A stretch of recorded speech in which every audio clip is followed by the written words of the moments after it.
किसी भी देश में उसी देश को संपन्न माना जाए, उन्नत माना जाए जिस देश में ये 5 विषय जनता को उपलब्ध हो। चिकित्सा सेवा, लेकिन दुर्भाग्य से आज देश में सबसे बड़ा बिजनेस है चिकित्सा और शिक्षा। ये दोनों दान किया जाता है।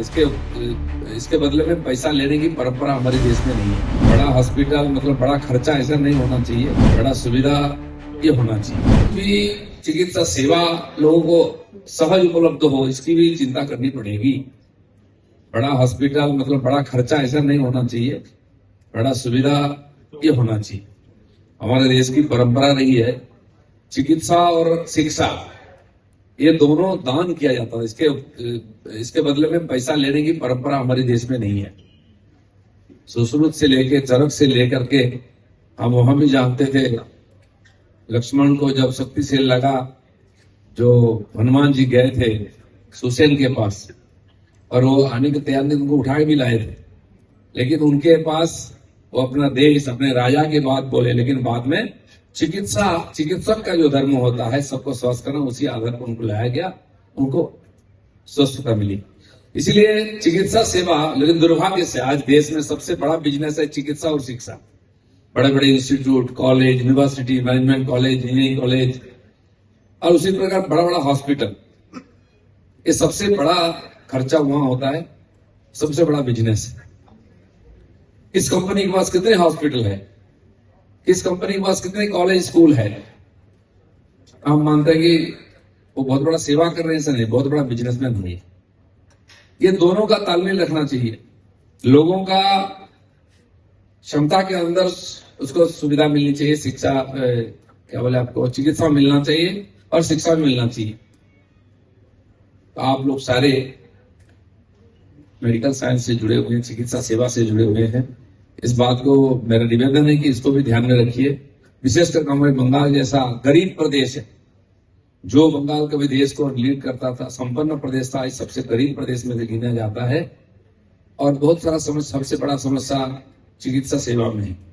हॉस्पिटल है, बिल्डिंग भी सब बराबर नहीं है, और उसके अंदर जो होना चाहिए सेवा के लिए वो भी नहीं है। गांव की तो बहुत ही दुर्दशा है। गांव में डॉक्टर रहना नहीं चाहते हैं, उनके लिए सुविधा नहीं है। बाकी सारे सुविधाएं दवाई से लेकर के जो आधुनिक यंत्र होना चाहिए, जो आज एकदम कंपलसरी है। पहले टेस्ट है ही, उसके बाद शुरू होता है डॉक्टर का काम, उसके बाद स्पेशलिस्ट होते हैं। हमारे देश में तो स्पेशलिस्ट है, लेकिन अभी उतना है नहीं, जो कि विदेश में बोला जाता है कि आप अगर किसी आंख का डॉक्टर के पास गए, पूछे भैया मेरा प्रॉब्लम है, कौन सा आंख में, बोले दाहिना में, बोले मैं तो बायां का स्पेशलिस्ट हूं, आप उस डॉक्टर के पास जाइए। इतना स्पेशलाइजेशन हो गया वहां। लेकिन हमारे यहाँ तो जो क्वाक डॉक्टर होते हैं, वो पेट से लेकर सर का सबका ही वो करते हैं ट्रीटमेंट। मजबूरी है नहीं कोई हमारे पास विकल्प, वही डॉक्टर है। और लाखों में क्वाक डॉक्टर आज हमारे देश के कोने कोने में वही सेवा दे रहा है, जनता उन्हीं को डॉक्टर मानता है। तो इसलिए डॉक्टर भी चाहिए ज्यादा, और लोगों की क्षमता के अंदर हो चिकित्सा की सेवा, इस प्रकार चिकित्सा सेवा भी होना चाहिए। इसके लिए जैसे कि प्राइवेट संस्थाएं कर रहे हैं, सरकार भी करेगी, चाहे तो मिलकर भी किया जाए, ये जरूरी है। किसी भी देश में उसी देश को संपन्न माना जाए, उन्नत माना जाए जिस देश में ये 5 विषय जनता को उपलब्ध हो: खाद्य, वस्त्र, वासस्थान, शिक्षा और चिकित्सा। खाने की कमी ना हो, सबको 2 बार भरपेट खाना मिले, पहनने के लिए कपड़ा मिले, और रहने के लिए घर मिले। प्रधानमंत्री सबका सर का ऊपर पक्का छाप दे रहे हैं। शिक्षा मिले, इंसान को इंसान बनने के लिए शिक्षा जरूरी है, और चिकित्सा शरीर को स्वस्थ रखने के लिए। ये 5 विषय दुनिया में जो देश उनके नागरिकों को उपलब्ध कराए, वो देश सबसे उन्नत है।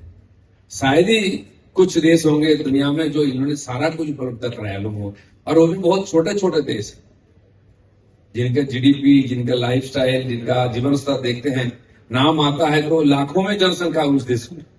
और हमारे देश जैसा है, 50 देश हमारे पेट में समा जाएगा।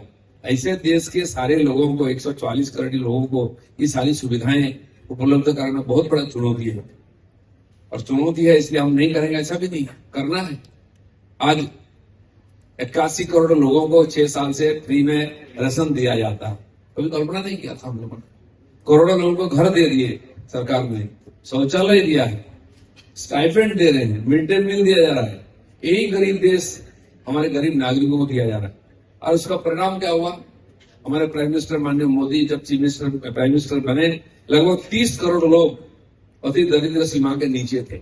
इनके पास ये सारी सुविधाएं उपलब्ध नहीं थी। আরো ভালো ভালো খবর দেখতে সাবস্ক্রাইব করুন বাংলা হান্টের ইউটিউব চ্যানেল। বাংলা হান্টের আরো খবর দেখতে নজর রাখুন। বাংলা খবর মানেই বাংলা হান্ট।